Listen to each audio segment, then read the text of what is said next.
อาเกนนอดใครเนี่ยนะพอลูพอตะมือนี่ที่พอทอดลูทอดกาพอลูนี่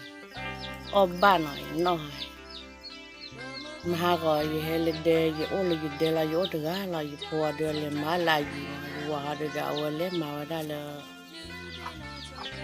มึงหามาเอาให้กินจะพอตะมือว่าจะพอลัวเสียเป็นอีกเลยเนี่ยเอาให้กินแล้วมึงหาลายเดได้มาได้ต่อว่าบ้าเดือ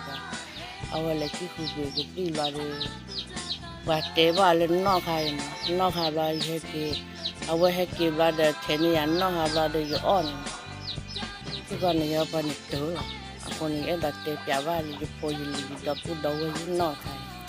อาเกลือเปล่าบุมั้งนานๆเนี่ยโอ้ลูกเปล่าลอยเดือแต่บุหรี่ตาใช้บาที่เราได้เก็บซี่บาคนนี้เป็นนอกใครก็เดือพอตะมือว่าเนาะพอรู้เนาะอ้อบ้ากี่มันเนาะพอทอดตูดกันเนี่ยอ้อบ้ากี่มันนอดใครเขาได้ขอมีบ้าวะเขาได้เด็กตัวได้อยู่อ้อบ้าเป็นเนื้อสัตว์เนี่ยอยู่พอทอดเลยเอาไว้ลู่เนี่ยเด็กนี่กันเนี่ยอยู่เลยเด็กก้าเราเนาะว่าที่อันนอเด็กอะไรตัวเรื่องหาลาดีเด็กได้มาทอดเขาได้นี่เล่นนอดใครเลยอ้อบ้าเล่นนอดใครเดี๋ยวดอดเจ็บจะบ้าดอกพูดดอกไว้เยอะอ้อใจเลยอ้อใจบางทีก็มาเยอะละทีนี้อ้อบ้ามั้ง